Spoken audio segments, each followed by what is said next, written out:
ॐ हरिः ॐ श्री गुरुभ्यो नमः। हरिः ॐ। ॐ शन्नो मित्रः शं वरुणः शन्नो भवत्वर्यमा शन्न इन्द्रो बृहस्पतिः शन्नो विष्णुरुक्रमः। नमो ब्रह्मणे नमस्ते वायो त्वमेव प्रत्यक्षं ब्रह्मासि त्वमेव प्रत्यक्षं ब्रह्म वदिष्यामि ऋतं वदिष्यामि सत्यं वदिष्यामि तन्मामवतु तद्वक्तारमवतु अवतु माम् अवतु वक्तारम्। ॐ शान्ति शान्ति शान्तिः। ॐ सहनाववतु सहनौ भुनक्तु सह वीर्यं करवावहै तेजस्विनावधीतमस्तु मा विद्विषावहै। ॐ शान्ति शान्ति शान्तिः। सदाशिवसमारम्भां शङ्कराचार्यमध्यमाम् अस्मदाचार्यपर्यन्तां वन्दे गुरुपरम्परां। श्रुतिस्मृतिपुराणानाम् आलयं करुणालयं नमामि भगवत्पादं शङ्करं लोकशङ्करं शङ्करं शङ्कराचार्यं केशवं बादरायणं सूत्रभाष्यकृतौ वन्दे भगवन्तौ पुनः पुनः। ईश्वरो गुरुरात्मेति मूर्तिभेदविभागिने व्योमवद्व्याप्तदेहाय दक्षिणामूर्तये नमः। निधये सर्वविद्यानां विषजे भवरोगिणां गुरवे सर्वलोकानां दक्षिणामूर्तये नमः। ॐ नमः प्रणवार्थाय शुद्धज्ञानैकमूर्तये निर्मलाय प्रशान्ताय दक्षिणामूर्तये नमः। मंगलाचरण। ॐ नमः श्री शंकरानंद गुरुपादाम्बुजन्मने। ॐ नमः श्री शंकरानंद गुरुपादाम्बुजन्मने। सविलास महामोहग्राहग्रासैककर्मणे सविलास महामोहग्राहग्रासैककर्मणे।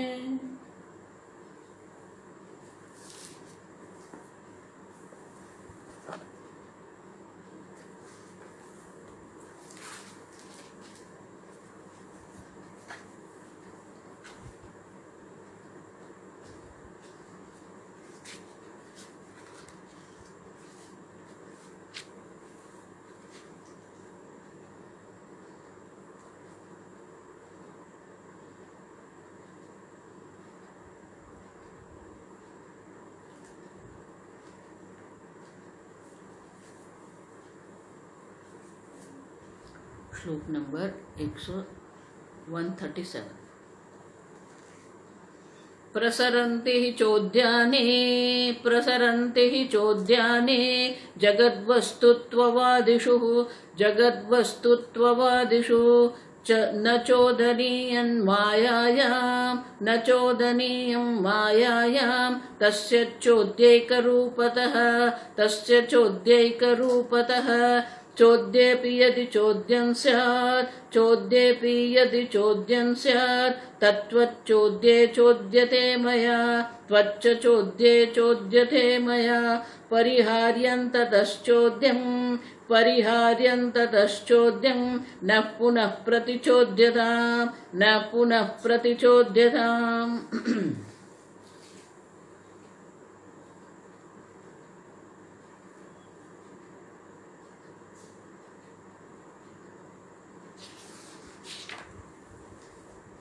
विद्यानि मुनि माया हमें जीव, जगत और जगदीश ये तीनों दर्शा रही है तो एक ही कूटस्थ असंग चैतन्य। आप असंग चैतन्य स्वरूप आत्मा है, अन्य कुछ है ही नहीं, एकमेव अद्वितीयम। फिर भी ये माया शक्ति ऐसी है कि माया हमें जीव जगत और जगदीश के दर्शन करवाती है। अब उनके ऊपर आप समझो, कल हमने देखा कि उनके ऊपर अगर आप प्रश्न पूछ रहे हैं तो माया स्वयं अनिर्वचनीय है। और श्रुति की दृष्टि से अगर हम देखते हैं तो श्रौत दृष्टि से तो माया तुच्छ है, लौकिक दृष्टि से माया सात वास्तविक है। अब समझो, तो माया के ऊपर हम अगर प्रश्न उठाते हैं, न चोदनीयम मायायाम, लेकिन माया का स्वरूप अगर हमें समझना है तो माया के ऊपर कोई प्रश्न उठाना है, कैसे आई, कहां से आई।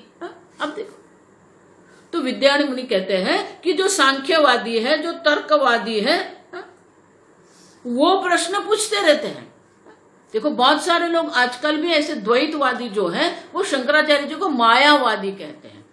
अब समझो, अब शंकराचार्य जी ने माया शब्द तो नहीं लाया है, लेकिन वो शंकराचार्य जी को मायावादी कहते हैं। अब समझो, अब माया शब्द जो है वो तो भगवान स्वयं ही कहते हैं, माया अध्यक्षेण प्रकृति सूयते सचराचरम। ये प्रकृति माया जो है, दैवी हेश गुणमयी मम माया दुरत्यया। तो माया जो है वो तो परमात्मा स्वयं कह रहे हैं हमें गीता में, और उपनिषद भी कहते हैं मायाम तो प्रकृतिम विद्धि मायिनं च महेश्वरम। तो हम मायावादी हैं ऐसा नहीं है, लेकिन माया से ही ये सब है, हमें समझना पड़ेगा।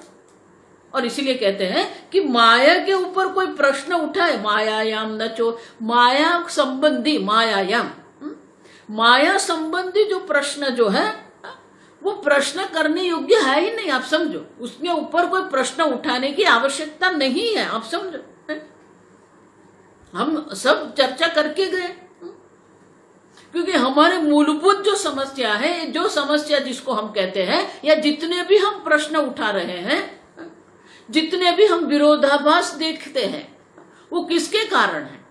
अज्ञान के कारण है। व्यष्टि की दृष्टि से, जीव की दृष्टि से उसे हम अविद्या अज्ञान कहते हैं, समष्टि की दृष्टि से हम उसे माया कहते हैं। अब समझो, तो हमारे जो भी कुछ समस्या है, हमारे जो भी कोई विरोधाभास दिख रहा है, वो सब माया के कारण है। तो माया पर कोई प्रश्न नहीं उठा सकते हम।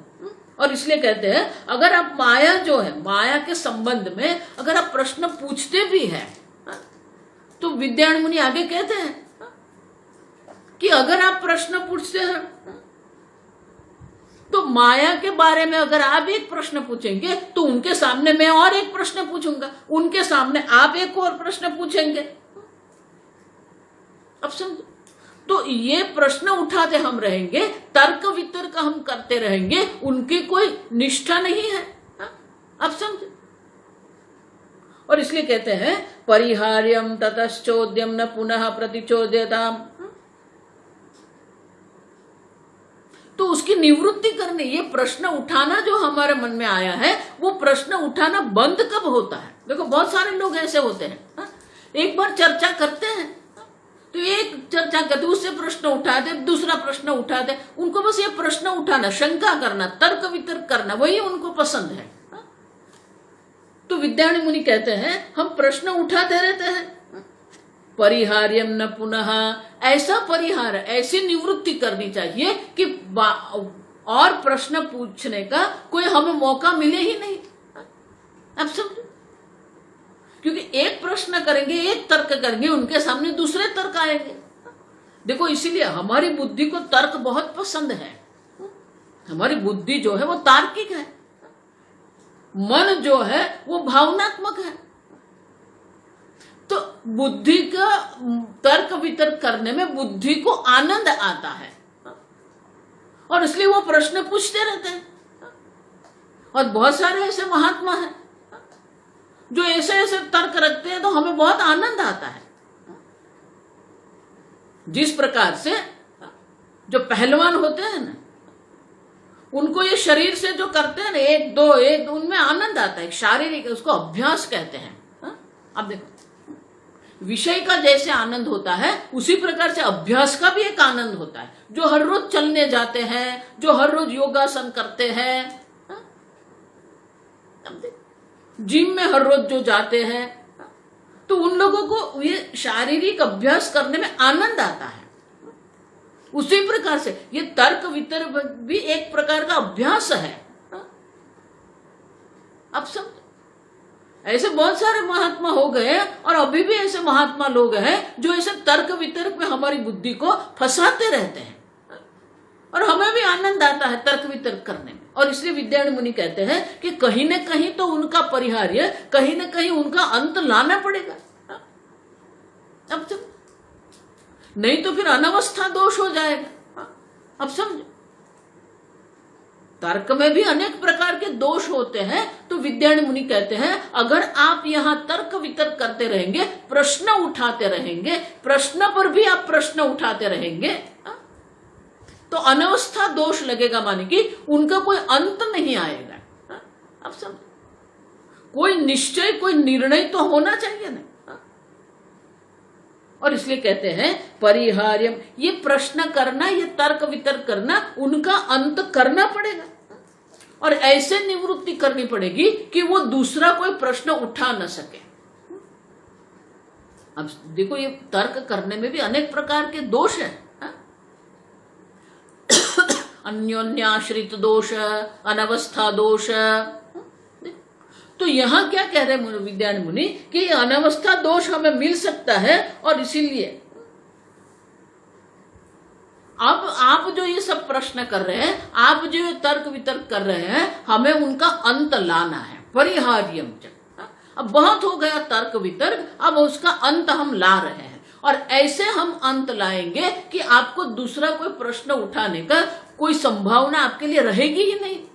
अब समझो, न पुनः प्रतिचोद, फिर आप वापस कोई प्रश्न हमारे पूछने का रहेगा ही नहीं, क्योंकि ये तो तर्क वितर्क चलता रहेगा। एक कहता है ईश्वर ऐसा है, दूसरा कहता है ईश्वर ऐसा है, एक कहता है जीव ऐसा है। आप देखो, सबके अपने अपने विचार हैं, सब अपने अपने विचार से चलते रहते हैं,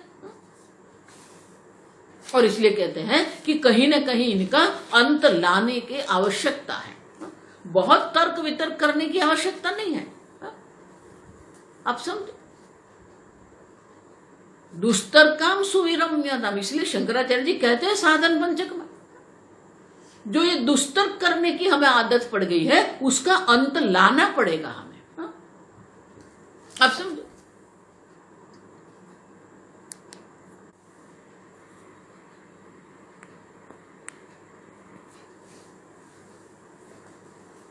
कहीं न कहीं ये दुस्तर्क जो है, उनका अंत करना पड़ेगा। ये बौद्धिक कसरत जो हम करते रहते हैं, और इसलिए कहते हैं कि इसका अंत कैसे लाएंगे। तो बहुत सुंदर कहते हैं, आप देखो उनकी स्पष्टता करते कि आप ये क्यों तर्क से डरते क्यों। हम तर्क से डर नहीं रहे हैं, और तर्क का अंत हम क्यों लाना चाहते हैं। और इसीलिए विद्यारण्य मुनि आगे के श्लोक में कहते हैं, श्लोक पढ़ेंगे। विस्मयैक शरीरायाः विस्मयैक शरीरायाः मायायाश्चोद्यरूपतः अन्वेष्यः परिहारोऽस्याः बुद्धिमद्भिः प्रयत्नतः। अब देखो, विद्यारण्य मुनि कहते हैं हम ऐसा क्यों कह रहे हैं कि अब ये तर्क वितर्क का कहीं न कहीं हमें अंत करना है। आप समझो, और ऐसे अंत करना है कि पुनः कोई प्रश्न उठाने का प्रश्न ही न रहे। और इसलिए कहते हैं विस्मयिक शरीरायाः मायायाः, ये माया का शरीर माने कि ये माया का स्वभाव ही ऐसा है। क्या है? विस्मय, आश्चर्य, कुछ अद्भुत दर्शाना, कुछ आश्चर्यमय करना, कुछ विस्मय करना, ये माया का शरीर माने कि ये माया का स्वभाव है। आप समझो, चोद्य रूपतः बुद्धिमद्भिः प्रयत्नतः अस्याः परिहारः अन्वेषयः। और ये माया का जो विरोधाभास है, माया का जो आश्चर्य है, तो जो बुद्धिमद्भिः, जो बुद्धिमान लोग हैं, बुद्धिमान लोगों को कहीं न कहीं प्रयत्न पूर्वक उसका परिहार का ढूंढना पड़ेगा। अन्वेषण है माने कि उसको कहीं न कहीं उसका परिहार हमें ढूंढना पड़ेगा। अब समझ, माने किसी भी प्रकार से उसका अंत हमें लाना पड़ेगा। अब देखो, और इसीलिए देखो आवाज नहीं आ रही है, मुझे कहा मैंने आवाज बढ़ा दिया है, मेरे यहाँ मोबाइल से मैंने आवाज बढ़ा दिया है, तो अभी तो मेरी आवाज आप सुन सकते हो कि नहीं? हा? मैंने आवाज बढ़ाया है। ठीक है, आगे। तो इसलिए कहते हैं कि आश्चर्य करना, विस्मय करना, ये तो माया का स्वभाव है। लेकिन वो आश्चर्य भी कब तक रहेगा? विचारम न सहते माया, आप समझो।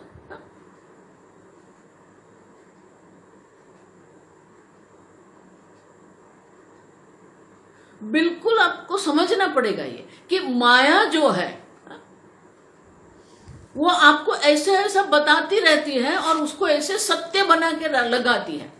अब समझ, इसलिए आगे कहा ना कि लौकिक दृष्टि से तो वो वास्तविक ही लगती है, और तार्किक दृष्टि से देखते हैं तो वह निर्वचनीय है। उसको है भी नहीं कह सकते हम, नहीं भी हम नहीं कह सकते। आप समझो।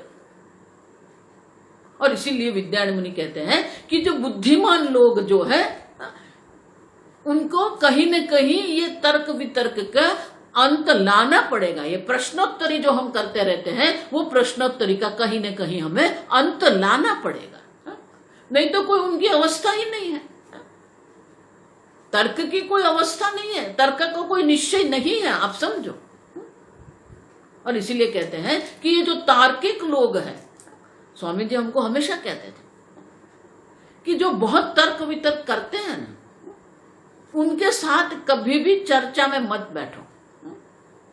आपकी बुद्धि का प्रयोग, आपकी बुद्धि का उपयोग आपको तत्व चिंतन में करना है, ये तर्क वितर्क में नहीं। तर्क वितर्क में अगर आप तत्व करेंगे तो अब आप तत्व चिंतन करेंगे कब? आप ईश्वर चिंतन आप कब करेंगे? ऐक्य का बोध आपको कैसे होगा? आप समझो। इसलिए विद्यारण्य मुनि कहते हैं कि कहीं न कहीं ये जो प्रश्न उठते रहते हैं, ये तर्क वितर्क जो करते रहते हैं, वाद विवाद जो करने वाले हैं, कहीं न कहीं उनका अंत, बुद्धिमान लोग जो है उनको कहीं न कहीं उसका अंत लाना पड़ेगा। अब और अगर कोई ऐसा मिल जाए आपको कि अंत नहीं ला रहा है, तो उसको छोड़ देना चाहिए। इसीलिए दूसर का सुविरम्यता, विरम्यता मानी विराम कर दो, छोड़ दो, अटक जाओ, लेकिन सुविरम्यता माने कि अच्छी तरह। आप सब कोई ऐसा बहुत तर्क कर रहा है तो कह दो हाँ भाई तेरा तर्क ठीक है, मुझे छोड़ दे तू। आप सब हार जाओ उसके सामने, बोल दो हाँ तू ठीक है, तू चल तेरा काम कर। जब वो समझने को तैयार नहीं है, वो श्रुति माता को स्वीकार करने को तैयार नहीं है, तो फिर उनके साथ तर्क वितर्क करने की कोई संभावना हमारे लिए है ही नहीं। अब समझो, शास्त्र में लिखा है ये, छोड़ दो उनको, क्योंकि वो हमारा समय भी गलत रूप से व्यतीत कर रहा है, हमारी बुद्धि को भी गलत दिशा में जा रहा है। आप सुन, आजकल ऐसे ऐसे संप्रदाय है, वो संप्रदाय में इतनी व्यवस्था है तो हमारी बुद्धि वो व्यवस्था देख के इतनी विस्मय करती है, आश्चर्यचकित हो जाती है। तो बाहर की व्यवस्था है वो उनको सत्य नहीं पुरवार करते। अब समझो, एक भाई कहीं जाके आए, मुझे बोल रहे थे स्वामी जी इतना सुंदर आश्रम, ठीक है, लोग भी इतने डिसिप्लिन से रहते थे, सबकी चप्पल भी एक लाइन में लगाई थी। तो आपकी बुद्धि किस बात से प्रभावित होती है? आप सब स्वामी जी इतना भोजन भी इतना बढ़िया था, लोग भी मौन रखते थे, शांति थी, फिर क्या?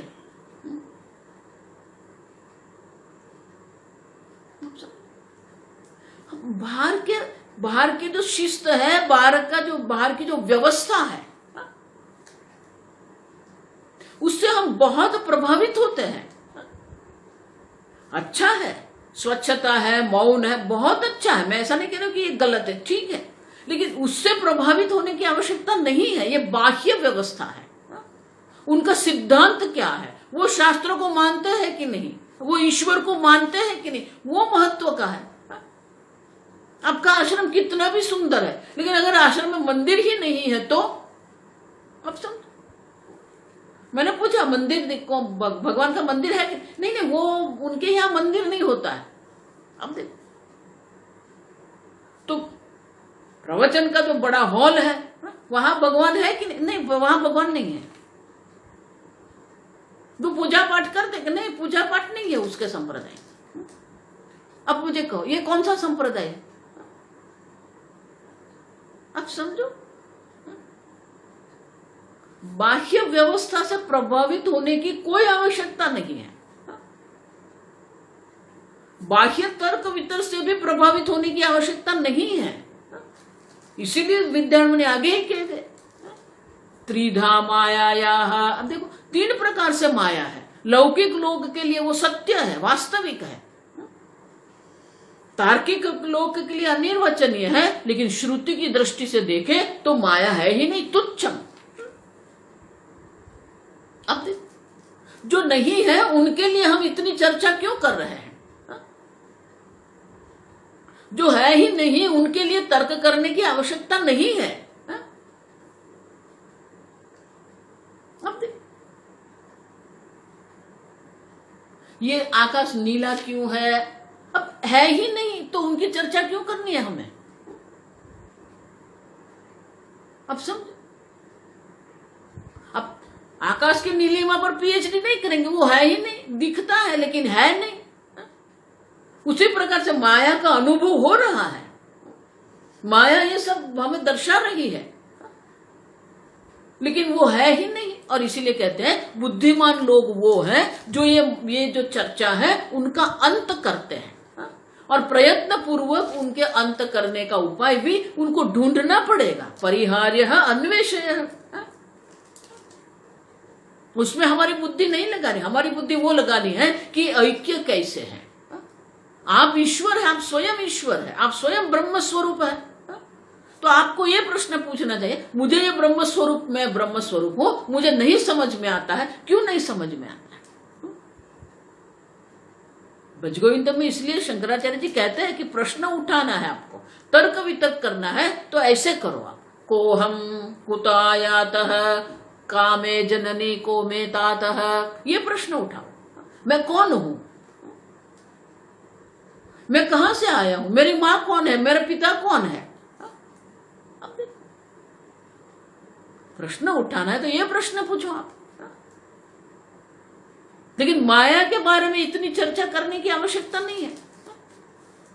और इसलिए कहते हैं कि जो बुद्धिमान पुरुष, बुद्धिमद्भिः प्रयत्नतः स्याः परिहारः अन्वेषयः, बुद्धिमान लोगों के द्वारा उनका परिहार ढूंढना पड़ेगा, प्रयत्न पूर्वक करना पड़ेगा, नहीं तो ये चलता रहेगा।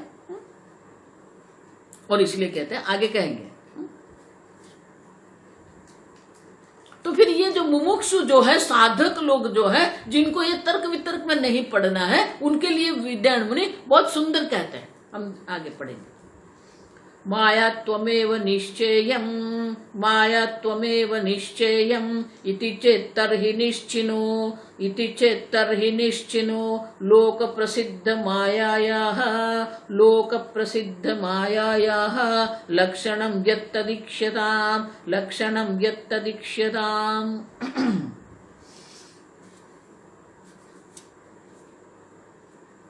मायात्वमेव निश्चेयम्। अगर आप कहेंगे नहीं ये मायात्व का निश्चय हमें करना है, तो विद्यारण्य मुनि कहते हैं चेत्तर्हि निश्चय, आपको वो मायात्व का निश्चय करना है, आप करते रहो। आप छोड़ दो उनको, निश्चिनो, आप निश्चय करो। हमें कोई माया के बारे में इतनी चर्चा नहीं ज्यादा करनी है, हमें बहुत तर्क वितर्क नहीं करना है। अगर आपको कोई माया के स्वरूप का निश्चय करना है, आप करते रहो। आपको माया का चिंतन करना है कि ईश्वर का चिंतन करना है? अखंडानंद जी महाराज जो थे, जब वो गंगा किनारे अनेक महात्माओं का सत्संग करते थे, और उनके साथ थे अब भी जो हमारे द्वारका के शंकराचार्य जी है, स्वरूपानंद जी। तो द्वारका शंकराचार्य स्वरूपानंद जी और अखंडानंद जी महाराज दोनों साथ में घूमते थे, महात्मा के पास जाते थे, शास्त्र अध्ययन किया था, सत्संग करते रहते थे। एक बार दोनों जब चर्चा कर रहे थे, शास्त्र की चर्चा कर रहे थे, तो दोनों ये अविद्या के बारे में चर्चा करने लगे। अविद्या क्या है, कहाँ है, उनका अधिष्ठान क्या है। अब देखो, तो वो चर्चा करते थे लेकिन कोई निश्चय पर नहीं आए। तो वो जो स्थान पर थे वहां पर उडिया बाबा भी थे, पूर्णानंद स्वामी। तो बोले कि ऐसा करते हैं, कल सुबह हम जाते हैं, प्रातः जब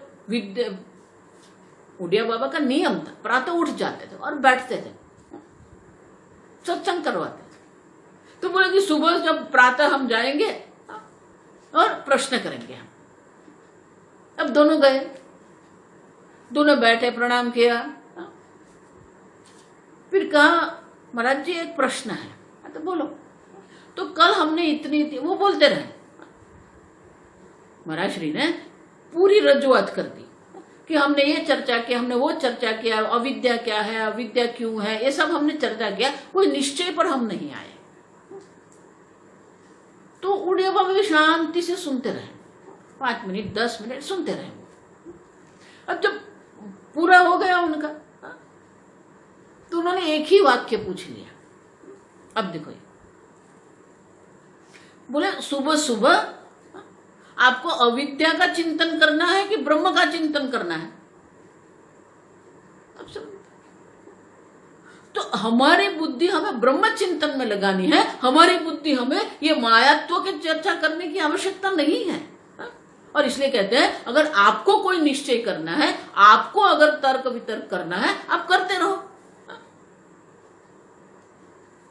करते रहो, आप हमें छोड़ दो इससे। लोक प्रसिद्ध माया लक्षणम यत्तदीक्ष्यताम। अब देखो, ये माया जो है, जैसे लोक प्रसिद्ध माया जो जादू है, अब तो जिस प्रकार से ये जादूगर जादू करता है, बस माया भी अपनी जादू के जाल बिछा के रखा है उसने।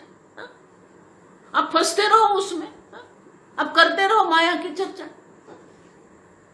लोक प्रसिद्ध है, लोक प्रसिद्ध जिस प्रकार से जो जादूगर होता है वो अपनी जाल बिछा के रखता है, उसी प्रकार से ये माया ने भी अपनी जाल ऐसे रखी है कि तर्क वितर्क करने वाले उसी में पड़े रहते हैं, उसी में उनको आनंद आता है और वही देखने। लेकिन जो ब्रह्म स्वयं है वो तो क्या है? वो माया जो है वो ईश्वर के आश्रित है, स्वतंत्र नहीं है। देखो, हमारे लिए इतना ही जो हम कहते हैं कि माया ब्रह्म के आश्रित है, बस वही ठीक है, उससे आगे जाने की कोई आवश्यकता नहीं है। देखो, इसलिए उपनिषद में भी यही कहा, मायाम तो प्रकृति विद्धि माइनम च महेश्वर, बस हो गया। मायावी जो है वो माया का अपने आप में नियंत्रण नियामक है। माया का जो नियामक है वो ईश्वर है। अब समझो, बस इतनी माया की जो हमारी समझ है वो ठीक है, इनफ, बस हो गया। इससे ज्यादा अधिक प्रकार से कोई विषय पर चर्चा करने या विचार करने की आवश्यकता नहीं है। माया है, माया ब्रह्म आश्रित है और माया उपादान कारण है संपूर्ण जगत के उत्पत्ति के लिए। माया जड़ है, ये जगत भी जड़ है। माया परिणामी है, ये जगत भी परिणामी है। बस हो गया। माया के बारे में अधिक कोई प्रश्न पूछने की आवश्यकता नहीं है। अब सब और इसलिए कहते हैं कि माया जो है वो तो क्या है, लोक प्रसिद्ध माया, या लोक प्रसिद्ध जिस प्रकार से जादूगर अपना जादू दर्शाता है उसी प्रकार से ये माया अपनी जादूगरी करती रहती है। फिर वो क्या है, कहाँ है, कैसे, ये तर्क वितर्क करने की कोई आवश्यकता नहीं है। तो बोले कि लौकिक माया जो है वो कैसी है, आगे के श्लोक में कहते हैं न निरूपयितुं शक्या, न निरूपयितुं शक्या, विस्पष्टं भासते च या, विस्पष्टं भासते च या, सा मायेतीन्द्रजालादौ, समायेतीन्द्रजालादौ, लोका सम्प्रतिपेदिरे, लोका सम्प्रतिपेदिरे।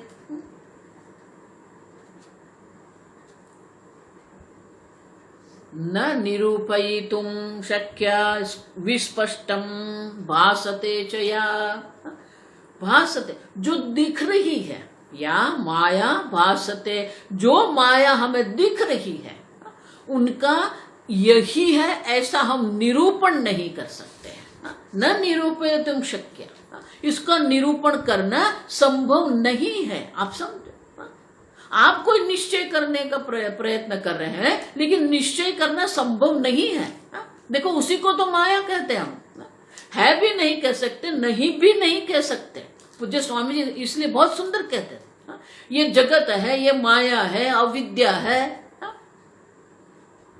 उनके बारे में हम कोई दृढ़ निश्चय, तो अब आपको निर्णय करना है कि जहां अनिश्चितता है उसके ऊपर आपको चर्चा करना है, जहां निश्चय है वहां आपको चर्चा करना है। अब देखो किस और हमें जाना है। अब समझ, एक ईश्वर है जिसके बारे में हम निश्चय कर सकते हैं, ये ईश्वर है, और माया ऐसी है कि ऐसी ही है ऐसा हम निरूपण नहीं कर सकते हैं। विस्पष्ट, आप समझ, भले वो दिखती है फिर भी उनके बारे में कोई निश्चय, हम दृढ़ निश्चय नहीं कर सकते हैं। देखो इसलिए मैंने आगे कहा ये माया ऐसी है कि इसको कब कैसे प्रभावित कर देती है, आपके जीवन में किस प्रकार का परिवर्तन लाके वो रख देती है आपको भी पता नहीं है। आप भले कितना ही निर्णय करके बैठ जाओ, कितना निश्चय करके आप बैठ जाओ, लेकिन ऐसा एक परिवर्तन आपके जीवन में वो ला देती है कि सब बदल जाता है। आप समझ, ये माया है, कब क्या होता है कैसे होता है हमारे समझ के बाहर है। वो आपके जीवन में जो हो रहा है वो आप मानते हो कि आपका निश्चय, वो आपका निश्चय नहीं है। कब क्या परिवर्तन हो जाएगा कुछ पता नहीं है हमें। अब देखो बराबर 1 वर्ष पहले ये कोरोना का आरंभ हुआ था। अब महीने पहले सब लोग मानते थे हाँ सब ठीक हो गया, अब स्कूल भी शुरू हो जाएगी, शाला भी शुरू हो जाएगी, कॉलेज भी शुरू हो जाएगी। अब 1 महीने में ऐसा उल्टा कर दिया। लोग सामने से सरकार को कहती है कि लोग कह रहे हैं अभी कर्फ्यू लगाओ कर्फ्यू लगाओ। अब देखो पहले लॉकडाउन करते थे लोग विरोध करते थे, अब लोग सामने से कहते हैं कि लॉकडाउन लगाओ, सामने से कहते हैं कर्फ्यू करो, कोर्ट कहते हैं सामने से। अब देखो ये माया है, आप समझो कब क्या होता है कैसे होता है सब हमारे समझ के परे की बात है। और इसलिए कहते हैं कि ये निर्णय जो आप करना चाहते हैं माया के बारे में संभव न निरूपयितुं शक्या, संभव नहीं है। माया कब क्या करती है कैसे करती है ये हमारे बिल्कुल समझ के बाहर की बात है। जो लोग ऐसे निश्चय करके बैठते हैं ना उनके जीवन में ही ऐसा एक परिवर्तन आ जाता है कि वो समझ भी नहीं पाते क्या करना। अब इसीलिए माया में आप निश्चित होके मत बैठो हमारा सब ठीक है। आप समझो, निश्चित होकर बैठना है तो ईश्वर के शरण में आप बैठो, ईश्वर मेरे साथ है ऐसा निश्चय करो। आप समझो, एक बार ये निश्चय हो जाए ईश्वर मेरे साथ है फिर माया कुछ नहीं करेगी। और इसलिए कहते हैं न निरूपयितुं शक्य विस्पष्टं भासते च या। भले ही वो दिख रही है, विस्पष्टम भासते, बिल्कुल स्पष्ट रूप से आपको वो दिख रही है, फिर भी आप कोई भी निरूपण, कोई भी निश्चय नहीं कर सकते हो। ये माया का प्रभाव है, माया की शक्ति है। सा माया इति इंद्रजालादौ लोकाः संप्रतिपेदिरे। जिस प्रकार से ये जादूगर जो होता है, बाजीगर जो होता है, उनकी जो इंद्रजाल जो होती है, जो जिसका आप अनुभव करते हो, कब क्या वो जादू कर देगा हमें नहीं पता है, हम जानते भी नहीं है वो क्या करेगा, लेकिन ऐसा एक जादू करके हमारे सामने रख देता है, इतने विस्मय में हम पड़ जाते हैं। अभी वो विस्मय हमारा थोड़ा कम नहीं हुआ, दूसरा एक जादू ला के रख देता है। तो बोलते हैं जिस प्रकार के लोग संप्रतिपेदिरे लोकाः, जिस प्रकार से ये जादूगर का इंद्रजाल लोग समझते हैं, आश्चर्य होते रहते हैं, उसी प्रकार से ये माया भी है, कब क्या करती है कुछ हमारे समझ के बाहर है। और इसलिए विद्यारण्य मुनि कहते हैं कि माया के बारे में कोई निश्चय करने का आप प्रयत्न मत करो, उनका अंत लाओ। देखो उड़िया बाबा ने भी जब कहा ना कि आप प्रातः काल आपको अविद्या का चिंतन करना है कि ब्रह्म का चिंतन करना है, आप समझो। तो अविद्या का चिंतन नहीं करना, अविद्या का अंत लाना है। आगे कहा ना, जो बुद्धिमान लोग हैं उनको तो ये उनका परिहार्य अन्वेषय, उनकी निवृत्ति कैसे हो जाए उनका हमें निश्चय करना है। वो क्या है, कैसी है, क्या करती है, वो निर्णय हमें नहीं करना है। उनका इनको ये माया जो है उनकी निवृत्ति कैसे हम करें, उनके ऊपर हमें विचार करना है। और इसलिए कहते हैं कि लोग अपने अपने हिसाब से करते रहते हैं। जिस प्रकार से ये जादूगर का जादू हमें स्पष्ट दिख रहा है, उसी प्रकार से ये माया का जादू भी हम अनुभव करते हैं स्पष्ट रूप से, लेकिन उनके ऊपर ज्यादा सोचने की आवश्यकता नहीं है, ज्यादा विचार करने की हमें आवश्यकता नहीं है। हमारा समय, हमारी बुद्धि उनके ऊपर ज्यादा उपयोग करने की जरूरत नहीं है, कोई आवश्यकता नहीं है हमें। अधिक से अधिक हम तत्व चिंतन करें, माया चिंतन नहीं करना है। और इसलिए कहते हैं कि जिस प्रकार से लोगों ने निर्णय करके रखा है जादूगर के बारे में, उसी प्रकार से लोगों ने भी ये माया के बारे में अपना अपना निश्चय करके रखा है। लेकिन जो निश्चय आपने करके रखा है वो निश्चय कब परिवर्तित हो जाएगा आपको कुछ समझ में नहीं आएगा। आप समझ, इसलिए हम कहते हैं कब राजा रंक बन जाता है और कब रंक राजा बन जाता है हमें पता नहीं चलता है। और इसीलिए कोई निश्चय मत करो, जाही विधि राखे राम ताही विधि रखिए। हमारे सामने जो संजोग आते हैं उनके अनुरूप आप निश्चय करते रहो, आगे चलते रहो। ये क्यों हुआ, कैसे हुआ, किसके कारण हुआ, बहुत सारे लोगों को ये होता है, दोषारोपण करते, इसके कारण ये हुआ, उसके कारण। अब हो गया, फिर आप अगर उसका दोषारोपण करेंगे तो आपके सामने जो संजोग है वो बदलने वाला नहीं है। अब समझो, आगे हम क्या कर सकते हैं वो हमें देखना है। जो हो गया सो हो गया, अब हमारे सामने जो है हम क्या कर सकते हैं। आपके पास ये मनुष्य शरीर है, वर्तमान काल में भगवान ने आपको ये मनुष्य शरीर दिया है। ये मनुष्य शरीर का लक्ष्य है कि हम अविद्या की निवृत्ति कर दें। माया क्या है उसका निश्चय करना हमारा काम नहीं है, लेकिन लोग भी करते रहते हैं। अब सब, और जो कर रहे हैं उसको करने दो, उसके साथ कभी भी खटपट में मत पड़ो।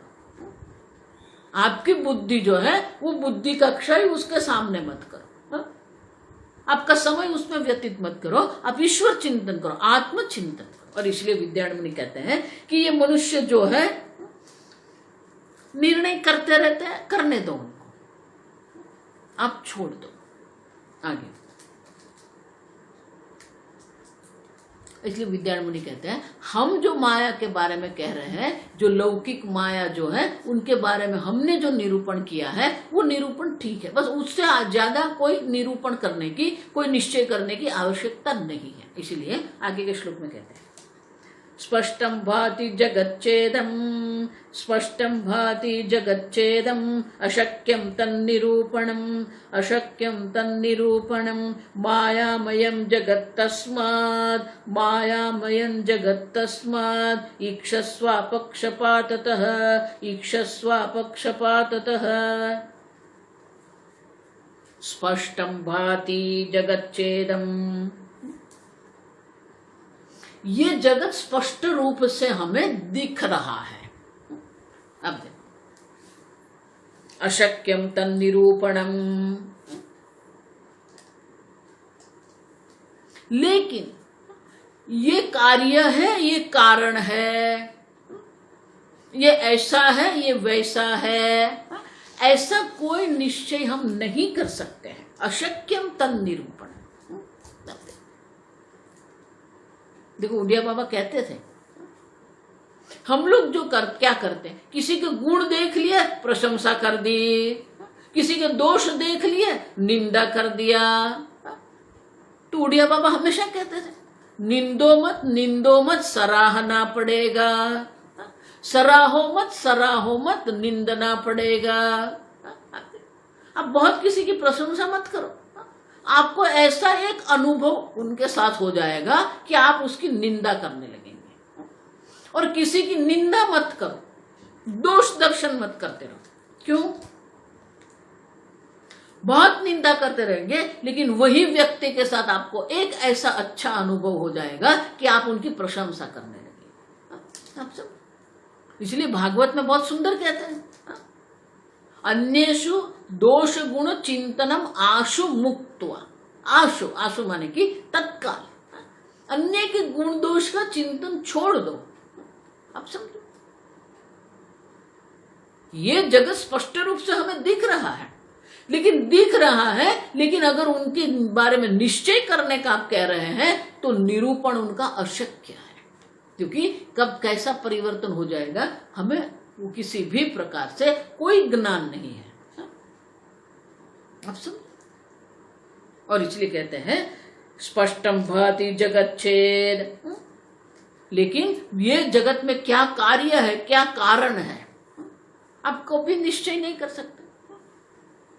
स्वामी जी हमेशा कहते हैं आप किसको कारण कहेंगे, ये कारण है आप कहेंगे।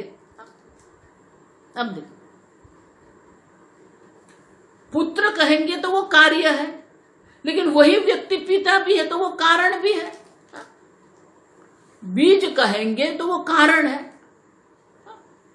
वृक्ष का कारण बीज है ना? तो वृक्ष हो गया कार्य, लेकिन बीज उत्पन्न कहां से हुआ? ऊपर वृक्ष से, वृक्ष के ऊपर ही फूल आए, पुष्प है, वो पुष्प जो है वो फल बन गया, वो फल बन के फिर उसमें से बीज उत्पन्न हुआ। तो अब कहो वृक्ष कार्य है कि कारण है, बीज कार्य है कि कारण है? कुछ निश्चय नहीं है। समझते हो मैं क्या कहती हूं? अब जो दोषारोपण करते हो, किसी को कारण आप सिद्ध करने का प्रयत्न कर रहे हो, लेकिन वो कारण कैसे है? ये कार्य है अगर आप कहते हैं, माने कि कुछ फल आपको प्राप्त हुआ है, तो ये कार्य कैसे बन गया? एक दृष्टि से जिसको आप कार्य कहते हैं, दूसरी दृष्टि से वो कारण है। एक दृष्टि से जिसको आप गुण कहते हैं, दूसरी दृष्टि से वो दोष है। आप समझो, आजकल ये सब वैक्सीनेशन चल रहा है ना। अब देखो वैक्सीनेशन करते हैं, अब वैक्सीनेशन के कारण क्या होता है? बुखार आएगा आपको, तो वैक्सीनेशन की दृष्टि से बुखार आना अच्छा है। क्यों? क्योंकि आपके शरीर ने प्रतिक्रिया शुरू कर दी, इम्यूनिटी सिस्टम आपकी एक्टिव हो गई, आपकी जो प्रतिकार शक्ति शरीर में जो है वो प्रतिकार शक्ति अभी एक्टिव हो गई, कार्यान्वित हो गई। अब समझो, तो किसको आप अच्छा कहेंगे, किसको आप बुरा कहेंगे? इसलिए मैं हमेशा कहती हूँ इस जगत में न कोई अच्छा है न कोई बुरा है.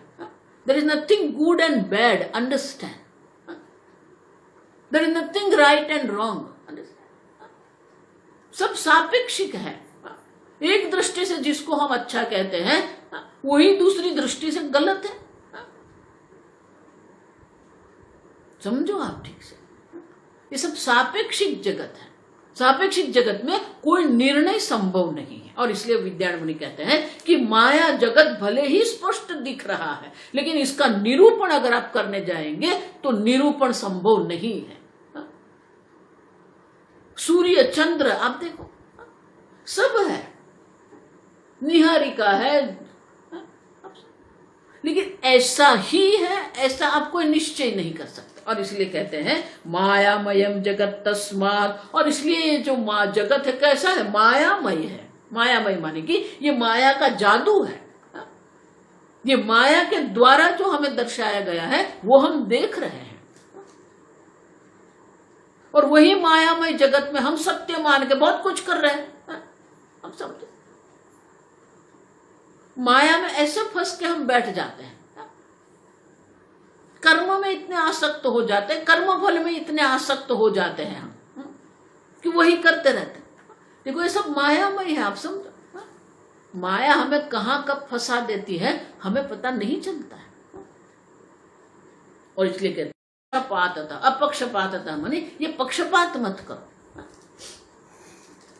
पक्षपात माने ये गुण है, ये दोष है, ये योग्य है, ये अयोग्य है. कोई पक्षपात मत करो, कोई निर्णय नहीं करो. ये सिद्धि है, ये असिद्धि है, ये लाभ है. देखो लाभ और अलाभ भी जो है ना वो सापेक्षिक है. आप समझना, कई बार ऐसा हो जाता है जिसको हम लाभ कहते थे, एक ऐसा अनुभव हमें हो जाता है कि वो हम सोचते हैं ये नहीं होता तो अच्छा होता. आप समझ. और इसलिए कहते हैं अपक्षपात. अपक्षपात माने कि कोई एक निश्चय मत करो, एक पक्ष में मत बैठो, क्योंकि माया कब क्या करेगी आपको पता नहीं है.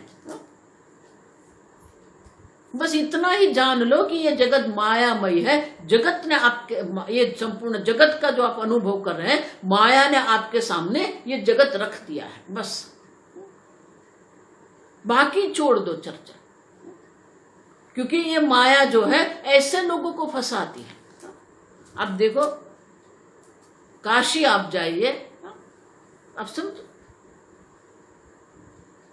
हम सोचते हैं कि वो काशी में बैठ के महान भक्त बन गए, वो वहां भी ऐसे फंस के बैठ गए हैं. एक शास्त्र में, एक सिद्धांत में वो ऐसे फंस जाते हैं. वो देखो ये माया. इसलिए मैं कहती हूं आप अगर ऐसा सोचते हैं कि ये हम जहां रहते वो माया है, ऋषिकेश में भी वही माया है. आप समझना,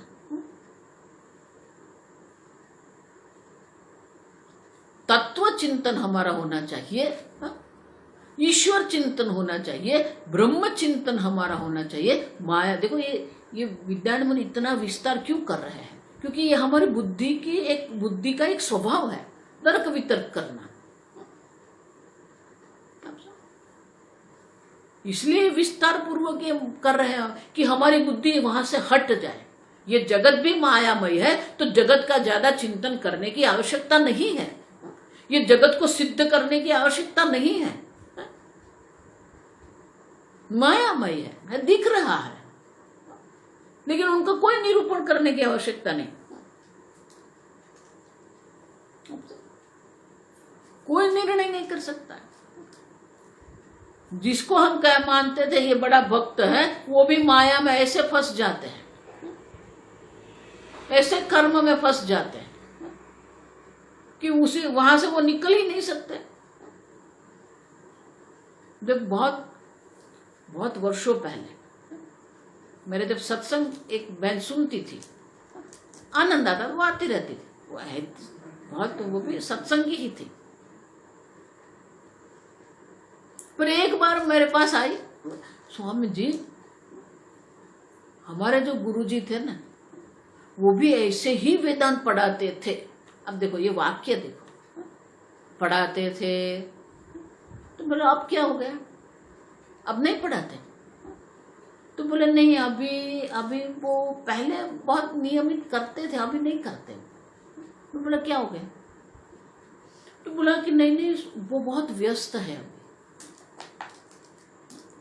तो बोला कि क्यों, व्यस्तता क्या है, कैसी व्यस्तता है? आपको सुबह में एक घंटा पाठ करना है, शाम को 1 घंटा आपको करना है, बाकी का बहुत सारा समय है, करते रहना जो करना है वो। लेकिन शास्त्र चिंतन जो है, वो शास्त्र चिंतन तो करो आप। 24 घंटे हमारे पास है, उसमें 1 घंटा ही तो शास्त्र अध्ययन करना है ना। तो 1 घंटा का भी वो शास्त्र अध्ययन नहीं करवा सकते क्या? बोले नहीं बहुत व्यस्त है। मैंने ठीक है, बोल रही व्यस्तता क्या है वो तो बताओ, कि वो 1 घंटे का शास्त्र अध्ययन नहीं करवा सकते।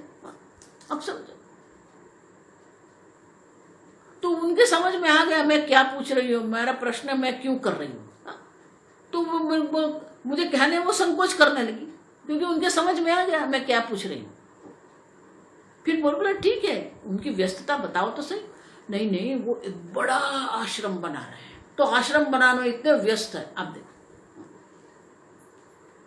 अब सन्यासी है, बनाओ आश्रम, कौन मना कर रहे हैं? लेकिन इसके कारण 1 घंटे का आप शास्त्र अध्ययन नहीं कराएंगे, ये क्या है?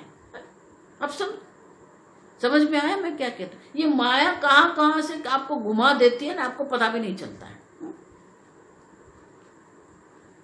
वो शास्त्र चिंतन छुड़वा देती है आपको।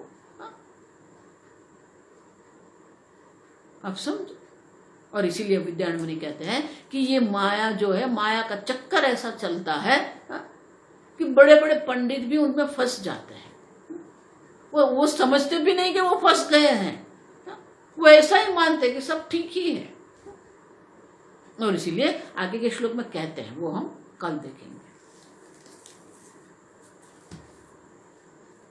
ओम स्वस्ति प्रजाभ्यः परिपालयन्ताम् न्यायेन मार्गेण महिं महिषाः गोब्राह्मणेभ्यः शुभमस्तु नित्यं लोकाः समस्ताः सुखिनो भवन्तु काले वर्षतु पर्जन्यः पृथिवी सस्यशालिनी देशोऽयं क्षोभरहितः ब्राह्मणाः सन्तु निर्भयाः ओम सर्वेषां स्वस्तिर्भवतु सर्वेषां शान्तिर्भवतु सर्वेषां पूर्णं भवतु सर्वेषां मङ्गलं भवतु सर्वे भवन्तु सुखिनः सर्वे सन्तु निरामयाः सर्वे भद्राणि पश्यन्तु मा कश्चित् दुःखभाग् भवेत् असतो मा सद्गमय तमसो मा ज्योतिर्गमय